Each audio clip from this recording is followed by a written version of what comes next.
Salam. Salam. Salam. Silakan duduk anak-anak. Selamat pagi anak-anak. Pagi, tetap semangat, luar biasa. Bagaimana kabarnya hari ini? Baik. Sebelum kita mulai pembelajaran kita, silakan anak-anak membersihkan kelas. Perhatikan sekelilingnya. Mungkin ada sampah yang ada, bersihkan. Sudah bersih anak-anak? Sudah. Silakan masing-masing duduk di kelompoknya dengan baik. Kita akan mulai pembelajaran kita pada pagi hari ini. Sebelumnya Ibu akan absen dulu ya. Ketua kelas Julio. Ada dong. Sampai hari ini tidak hadir? Semua ada dong. Semua hadir ya. Sebelum kita mulai dengan pembelajaran kita pada pagi hari ini, Ibu minta salah satu siswa untuk berdoa, pimpin kita dalam doa. Keti. Baik, sebelum kita memulai dengan pelajaran kita pada pagi hari ini, saya mengajak teman-teman dan guru untuk berdoa. Mari kita berdoa. Bapa kami di surga, Bapa Muhammad dan terima kasih Tuhan Yesus karena Engkau menjaga kami dari tadi hingga sekarang ini. Ya Tuhan, sekarang kami akan mulai dengan pelajaran kimia kami. Tuhan Yesus berkati agar pelajaran ini dapat berlangsung dengan baik. Inilah doa dan sembahyang kami, hanya dalam nama Tuhan Yesus kami telah berdoa kepada Bapa di surga. Haleluya, amin. Ya, kita akan mulai pembelajaran kita pada pagi hari ini. Materi bab pertama pada semester 2 yaitu tentang larutan asam dan basa. Nah, sebelum kita masuk pada materi larutan asam dan basa, materi prasyarat. Ada yang masih ingat materi sebelumnya pada semester sebelumnya tentang kesetimbangan kimia? Ada yang masih ingat kesetimbangan kimia? Ya. Kesetimbangan kimia apa yang terjadi pada asam dan basa? Ada yang bisa jawab? Ada. Ya, silakan Julio. Kesetimbangan yang terjadi pada larutan asam dan basa adalah terjadinya reaksi kesetimbangan asam dan basa akan berlangsung dalam dua arah. Hal ini kemudian dapat terlihat dalam ciri-ciri dalam suatu sistem kesetimbangan. Ciri tersebut adalah nilai kesetimbangan yang tidak akan pernah berubah meski terjadi perubahan waktu. Ya, terima kasih untuk Julio, hebat masih ingat pembelajaran pada semester yang lalu tentang kesetimbangan kimia ya.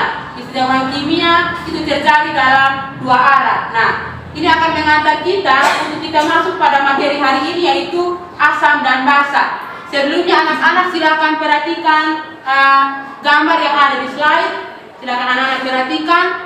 Ini gambar apa anak-anak? Jeruk. Gambar yang kedua, perhatikan lagi. Ini gambar apa? Sabun mandi. Nah, Ibu mau bertanya. Ada yang pernah makan jeruk? Pernah. Bagaimana rasa jeruk? Asam. Nah, ketika mandi kita menggunakan sabun mandi. Sabun mandi.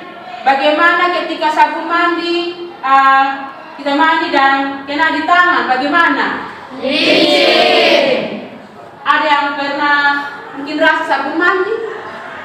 Tidak ada ya, iya tidak ada. Kita mandi tidak bisa rasa sabun mandi. Nah, ini akan mengantar kita untuk masuk pada materi larutan asam dan basa. Larutan asam dan basa. Dan khusus untuk hari ini kita akan mempelajari bagaimana mengidentifikasi larutan asam dan basa dari berbagai macam jenis larutan di sekitar kita. Kita akan mengidentifikasi berbagai macam jenis larutan, larutan mana yang bersifat asam dan larutan mana yang bersifat basa. Nah, tujuan kita untuk mempelajari ini adalah supaya kita bisa mengetahui, bisa mengidentifikasi larutan, contoh larutan ini misalnya larutan air jeruk, dia bersifat asam atau basa. Kita akan mempelajari dalam materi yang ingin kita pelajari pada siang hari ini. Sebelumnya anak-anak perhatikan, ini adalah beberapa contoh indikator. Jadi ketika kita menguji larutan asam dan basa, kita menggunakan 3 indikator. Indikator yang pertama yaitu indikator alami dan indikator buatan. Kalau alami itu artinya dia berasal dari mana? Alam, dari alam sekitar kita. Misalnya dari tumbuh-tumbuhan, bunga-bunga yang berwarna, itu bisa dijadikan sebagai indikator alami. Ini kita akan uji sebentar. Nah, untuk indikator buatan itu ada beberapa jenis. Ada kertas lakmus, ada apa lagi anak-anak? Indikator universal. Indikator universal. Dan hari ini kita akan menguji beberapa macam larutan, yaitu dengan menggunakan indikator alami maupun indikator buatan. Indikator buatan kita harus menggunakan kertas lakmus. Sebelum kita mempelajari pelajaran ini, yaitu tujuan pembelajarannya adalah yang pertama, tujuan pembelajaran dari pembelajaran asam dan basa yang pertama, peserta didik mampu untuk memahami materi asam dan yang basa. Tujuan yang kedua, peserta didik mampu menjelaskan dan mengidentifikasi larutan asam dan basa berdasarkan indikator alami dan indikator buatan. Nah, kita akan masuk dalam pembelajaran kita pada pagi hari ini. Ibu akan membagikan lembar kerja peserta didik untuk masing-masing kelompok. Silakan anak-anak melihat LKPD yang ada.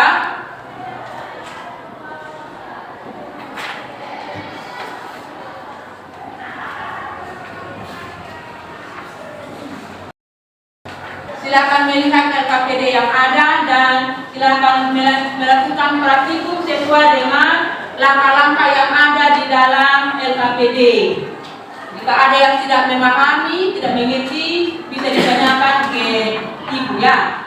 Silakan perhatikan LKPD dan silakan melakukan praktikum sesuai dengan langkah-langkah yang ada di LKPD yang ada. Silakan kelompok 1, kelompok 2 dan kelompok 3. Silakan.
Iya, nanti kalau dia berubah warna, silakan isi di tabel. Silakan masukkan lakmus merah, lakmus biru di masing-masing larutan yang ada. Iya, iya dia berubah warna. Kalau dia tetap merah, berarti dia tetap merah. Di situ isi merah. Bisa paham? Bisa. Iya.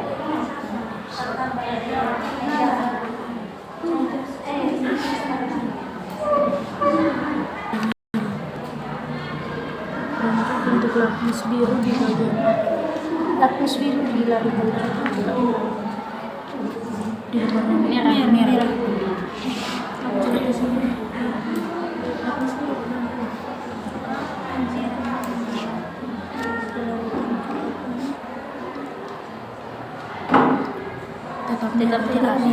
di apa? Lakmus merah di larutan juga tetap merah.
Jarang.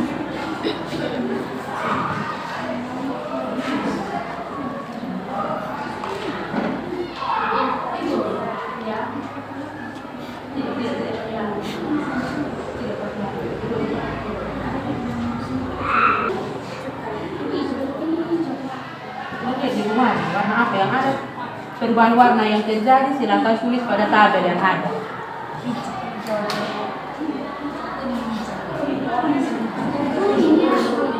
Perhatikan supaya tidak keliru ya. Indikator alami yang ada ini pada masing-masing larutan ya.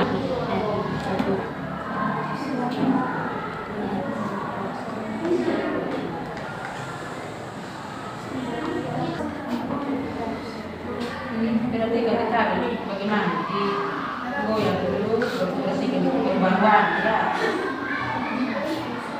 ya. Perubahan warna yang terjadi tulis di data dengan mata.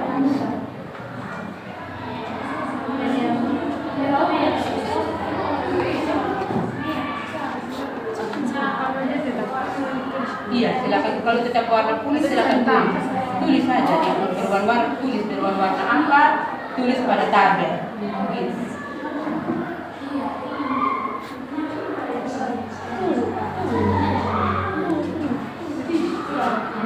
Berarti kan supaya tidak keliru ya, masing-masing dari air jeruk sampai dengan air mineral.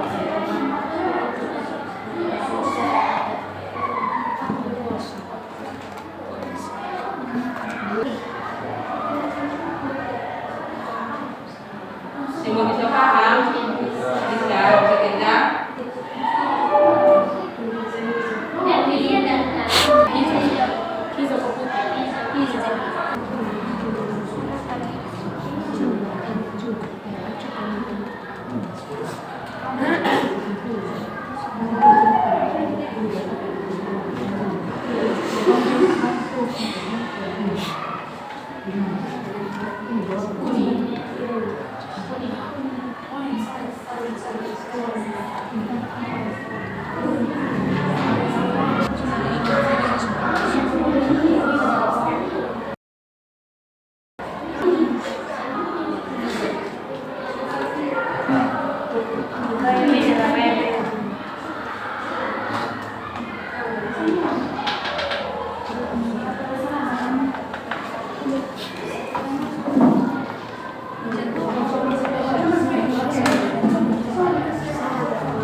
Kelompok 3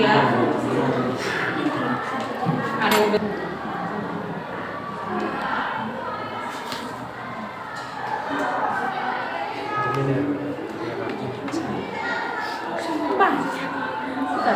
Ini sampah.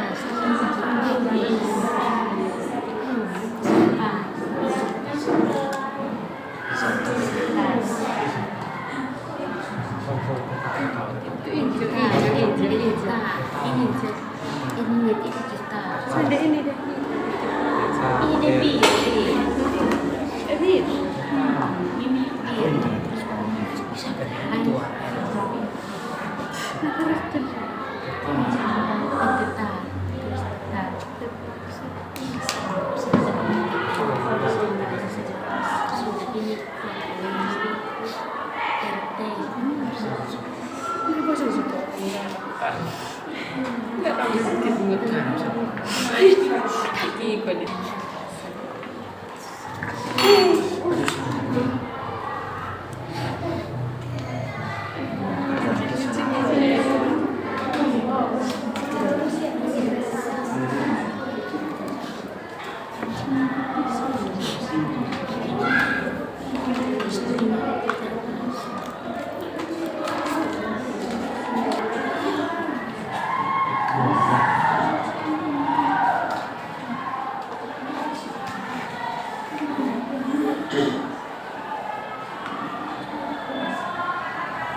Sudah?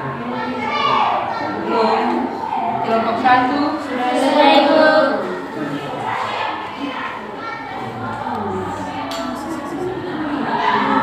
Kelompok 3? Ya, silakan lanjut kerja. Kelompok yang sudah selesai, kelompok 1 ya? Ya. Kalau sudah selesai silakan mengerjakan pertanyaan-pertanyaan yang ada pada LKPD. Silakan berdiskusi dari hasil pengamatan yang ada, menjawab pertanyaan-pertanyaan yang ada di LKPD. Silakan.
Kelompok 2, 3 sudah selesai.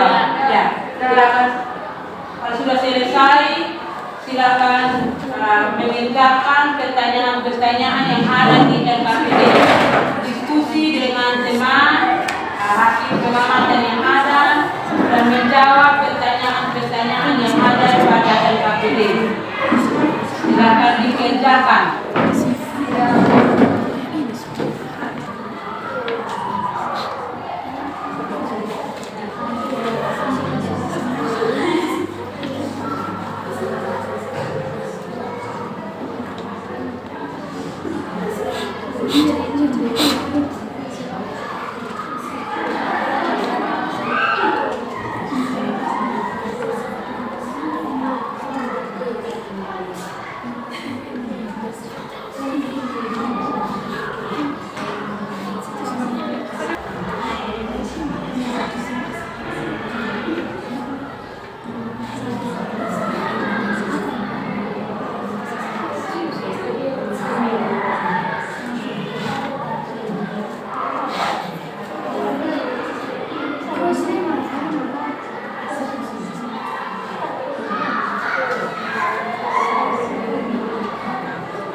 1, 2, dan 3 semua sudah selesai diskusi? Ya. Karena ada 3 kelompok, jadi kita akan salah satu kelompok mewakili kita untuk presentasi. Nah, silakan kelompok 1, kelompoknya Immanuela. Silakan presentasi.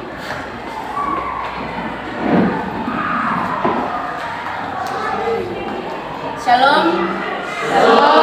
Oke, baik, terima kasih atas waktu dan kesempatan yang diberikan kepada kelompok kami. Kami akan mempresentasikan hasil diskusi kami. Saya atas nama Immanuela Tamara Punuk akan mempresentasikan hasil diskusi kami. Baik, rumusan masalah berdasarkan wacana di atas. Menurut Anda, temuan apa yang diperoleh? Rumuskan dalam bentuk pertanyaan. Nomor 1, bagaimana mengetahui suatu larutan dapat bersifat asam atau basa? Dari wacana di atas, hipotesis sederhana yang dapat diambil adalah penggunaan suatu larutan harus tepat sesuai dengan sifatnya. Sifat-sifat suatu larutan dapat diketahui dengan menggunakan indikator asam basa seperti kertas lakmus.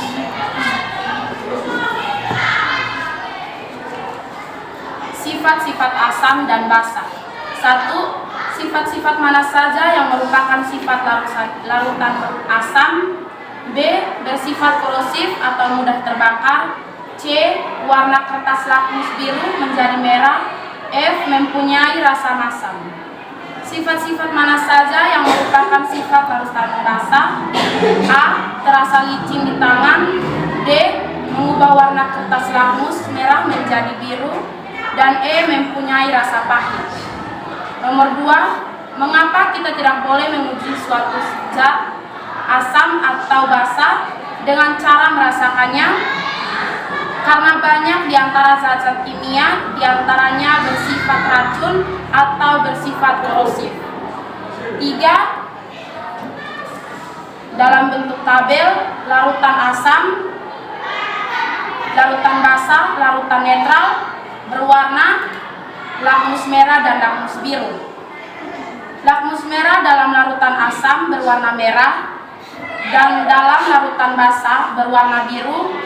Kertas lakmus biru dalam larutan asam berwarna merah dan dalam larutan basa berwarna biru. Kertas lakmus merah dan biru dalam larutan netral tidak berwarna. Nomor 4, senyawa asam dan basa dapat kita temukan di lingkungan dan kehidupan sehari-hari. Contoh asam cuka, air kapur, dan air aki. Tuliskan rumus kimia dari 3 contoh di atas. Yang pertama, rumus kimia asam cuka, CH3COOH, air kapur, CaOH 2 kali.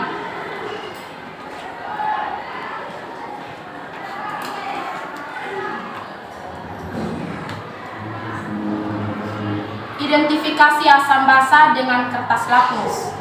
Nomor 1, larutan air jeruk, perubahan warna lakmus merah berubah menjadi berwarna merah. Lakmus merah, lakmus biru berubah menjadi warna merah. Larutan yang kedua, air soda, perubahan warna lakmus merah menjadi warna merah, lakmus biru tetap berada pada warna biru. Larutan yang ketiga, air garam, lakmus merah tetap pada warna merah, lakmus biru tetap pada warna biru. Yang keempat, larutan cuka, lakmus merah tetap pada warna merah, lakmus biru tetap pada warna merah. Berubah menjadi warna merah. Yang kelima, air kapur sirih, lakmus merah menjadi warna biru, lakmus biru tetap pada warna biru.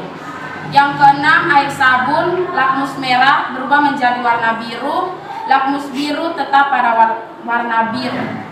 Yang ketujuh, air teh, lakmus merah tetap pada warna merah, lakmus biru tetap pada warna biru. Yang kedelapan, larutan garam, lakmus merah tetap pada warna merah, lakmus biru tetap pada warna biru. Yang kesembilan, air mineral, lakmus merah tetap pada warna merah dan lakmus biru tetap pada warna biru. Berdasarkan pengamatan, bahan apa saja yang digunakan untuk mengidentifikasi larutan asam basa? Cara yang paling sederhana untuk mengidentifikasi sifat asam basa dan netral adalah dengan menggunakan kertas lakmus. Kertas lakmus adalah kertas indikator yang dapat berubah warna ketika dibasahi atau dicelupkan pada larutan asam atau basa. Yang kedua, berdasarkan penggalian informasi yang didapat, adakah bahan alam yang lain yang dapat dijadikan indikator asam basa? Apa syarat suatu larutan dapat dijadikan indikator asam basa? Bahan lain dapat digunakan sebagai indikator asam basa. Misalnya, kol ungu, bunga kembang sepatu, bunga mawar. Syarat suatu larutan dapat dijadikan indikator asam basa adalah terjadinya perubahan warna apabila indikator diteteskan pada larutan asam maupun basa.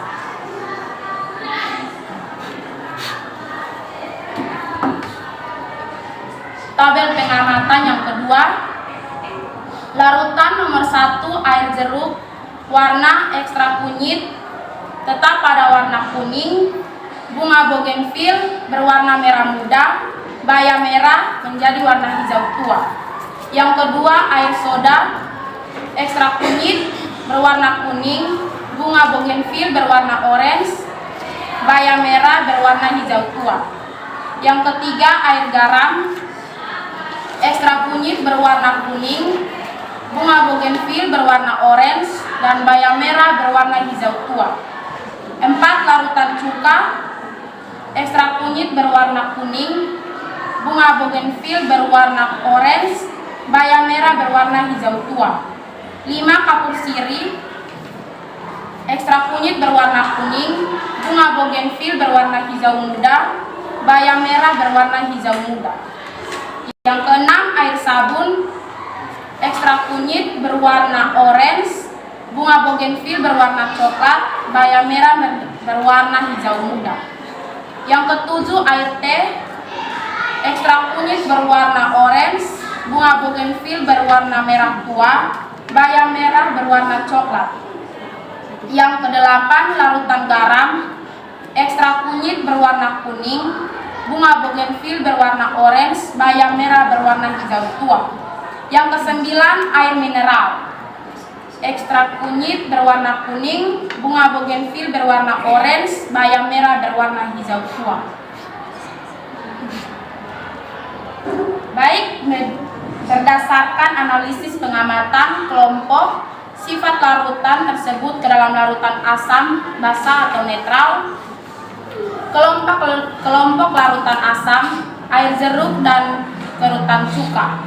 Larutan basa, air sabun, air teh, air kapur, dan air soda. Larutan netral, air garam dan air mineral. Oke, baik, demikian hasil presentasi kami. Jika ada pertanyaan dari teman-teman kelompok 2 dan kelompok 3, kami berikan kesempatan. Baik, kami akan bertanya dan saya akan bertanya. Terima kasih atas waktu dan kesempatan yang diberikan kepada saya. Saya dari kelompok 3 ingin mengajukan pertanyaan kepada kelompok 1.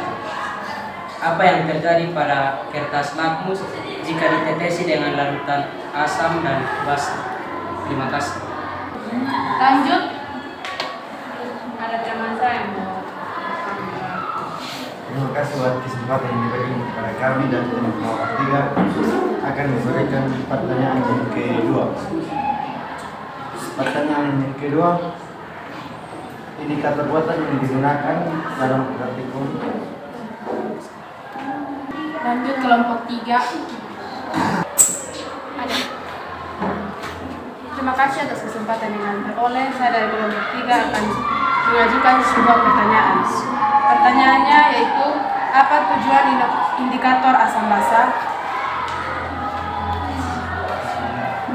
Sudah. Terima kasih atas waktu dan kesempatan yang diberikan kepada saya. Saya dari kelompok 2 akan akan memberikan sebuah pertanyaan untuk kelompok 1.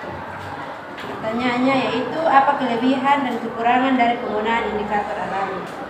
Oke, baik, terima kasih atas pertanyaannya. Kami dari kelompok 1 akan sedikit mendiskusikan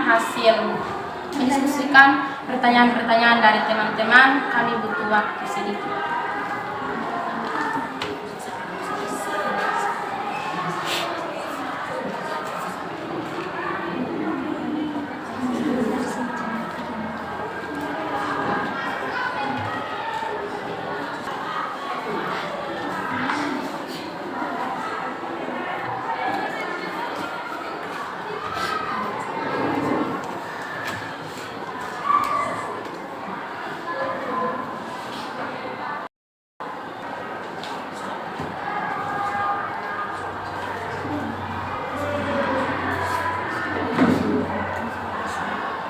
Baik, saya akan menjawab pertanyaan nomor 1 dari kelompok 2.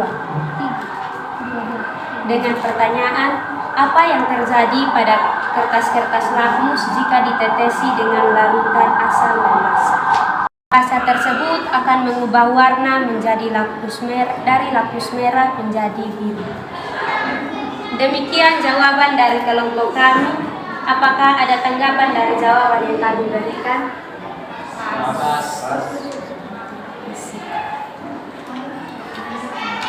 Baik, saya akan menjawab pertanyaan nomor 2 dari kelompok 2.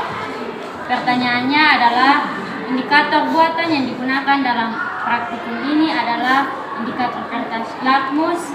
Sebutkan keuntungan lakmus sebagai indikator asam basa. Jawaban, lakmus dapat berubah warna dengan cepat saat bereaksi dengan asam ataupun basa. Lakmus sukar bereaksi dengan oksigen dalam udara sehingga dapat tahan lama. Lakmus sudah diserap oleh kertas sehingga digunakan dalam bentuk lakmus kertas. Lakmus akan berwarna merah dalam larutan asam dan akan berwarna biru dalam larutan basa. Demikian jawaban kami. Apakah ada tanggapan dari jawaban yang kami berikan?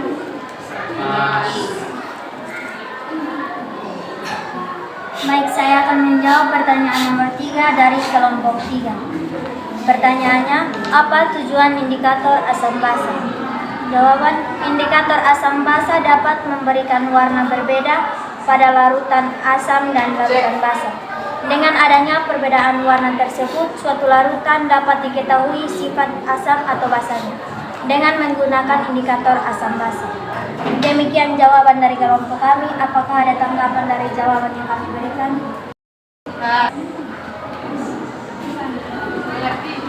Saya akan menjawab pertanyaan yang keempat dari kelompok 3. Pertanyaannya, apa kelebihan dan kekurangan dari penggunaan indikator alami? Jawaban, salah satu kelebihan menggunakan indikator alami adalah tidak berbahaya dan ramah lingkungan. Sedangkan kelemahan adalah tidak dapat mengukur pH larutan secara presisi, sehingga hanya mengukur range pH dan larutan. Demikian jawaban dari kelompok kami.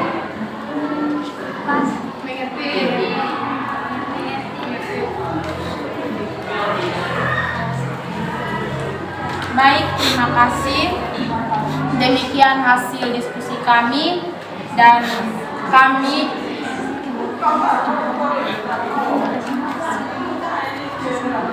demikian hasil presentasi kami. Kami mengembalikan waktu kepada Ibu. Ya, kita berikan aplaus untuk kelompok 1. Kelompok 1 yang sudah mempresentasikan hasil diskusi dengan sangat baik, dan terima kasih untuk kelompok 2, kelompok 3 yang sudah menanggapi dengan pertanyaan-pertanyaan yang ada. Kelompok 1, 2, dan 3, tepuk tangan untuk kita semua. Ini anak-anak hebat. Bisa mempresentasikan dan bisa bertanya dari pembelajaran kita pada hari ini. Ya, anak-anak, pembelajaran kita pada hari ini apa yang kalian dapatkan pada hari ini. Dari pembelajaran kita, apa yang kalian dapatkan pada hari ini. Yang pertama, apa yang dimaksud dengan indikator asam dan basa? Ada yang bisa menjawab? Saya Ibu. Ya, silakan kelompok 3. Saya akan menjawab pertanyaan yang ketiga. Apa yang dimaksud dengan indikator asam basa? Indikator asam basa merupakan zat yang memiliki warna yang berbeda pada larutan bersifat asam dan larutan bersifat basa, sehingga dapat digunakan untuk mengidentifikasi suatu larutan. Ya, untuk nomor 2, perhatikan. Ada yang bisa menjawab pertanyaan yang kedua? Ya, silakan. Saya akan menjawab pertanyaan syarat apa saja yang digunakan untuk mengidentifikasi larutan asam basa dengan menggunakan kertas lakmus berwarna merah dan biru dan indikator alami lainnya. Ya, terima kasih. Pembelajaran kita pada hari ini, ada yang bisa memberikan kesimpulan? Ada yang bisa memberikan kesimpulan? Ya, silakan. Baik, terima kasih atas waktu dan kesempatan yang diberikan kepada saya. Saya akan memberi kesimpulan tentang pembelajaran kita hari ini adalah indikator asam basa adalah suatu zat yang dapat digunakan untuk membedakan suatu zat itu adalah asam atau basa. Syarat untuk dijadikan indikator asam dan basa yaitu zat tersebut harus memberikan warna yang berbeda di asam dan di basa. Demikian kesimpulan yang saya berikan. Terima kasih. Ya, terima kasih untuk kelompok 1 yang sudah memberikan kesimpulan. Terima kasih. Indikator asam basa digunakan untuk mengidentifikasi larutan apakah dia bersifat asam atau basa. Kita bisa menggunakan indikator alami maupun indikator buatan. Ya. Perhatian anak-anak, Ibu akan memberikan soal. Ada beberapa soal yang harus anak kerjakan. Ini dari pembelajaran kita hari ini. Silakan dikerjakan.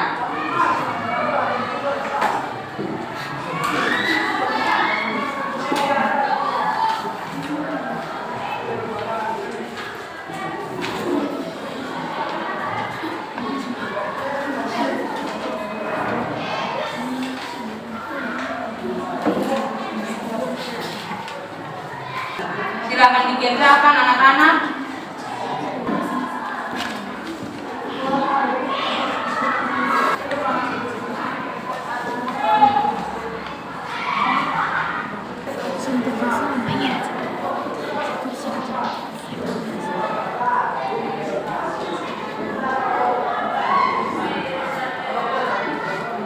Wakil ketua kelas Immanuela, silakan kumpul.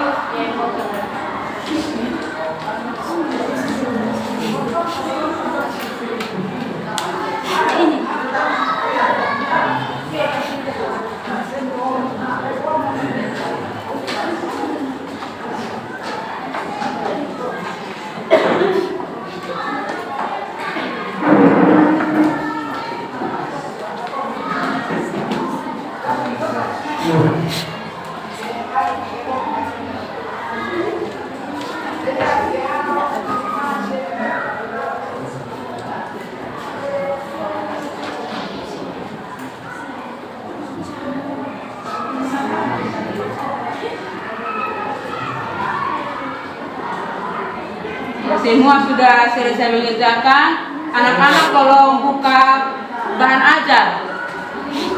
Silakan kerjakan tugas di halaman 10. Ibu ulangi, silakan anak-anak kerjakan pekerjaan rumah di halaman 10, dikerjakan dan dikumpulkan pada pertemuan minggu depan. Pada pertemuan minggu depan kita akan mempelajari tentang materi asam basa menurut Arrhenius, Lewis, Bronsted, dan Lowry. Anak-anak silakan membaca materi yang ada untuk kita pelajari pada pertemuan minggu depan. Terima kasih, pembelajaran kita telah selesai. Saya minta salah satu peserta didik untuk berdoa buat kita. Ada yang berdoa buat kita? Sance, ya silakan. Baik teman-teman, mari kita tenang untuk menghadap Tuhan di dalam doa. Mari kita berdoa. Bapa kami yang di surga, Bapa yang maha pengasih, terima kasih. Terima kasih Bapa atas kami senangkan bagi kami semua. Ya Bapa, terima kasih juga karena Engkau sudah menjaga kami dari awal belajar kami hingga sudah selesai Bapa. Bila doa dan permohonan kami hanya di dalam nama Tuhan Yesus kami berdoa. Amin. Amin. Terima kasih Sande sudah berdoa. Anak-anak kita akan berjumpa pada pertemuan minggu depan. Silakan mengerjakan tugas dan mempelajari materi untuk minggu depan. Tetap semangat dan salam sehat. Ibu.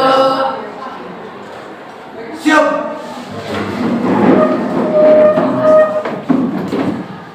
Bersalam.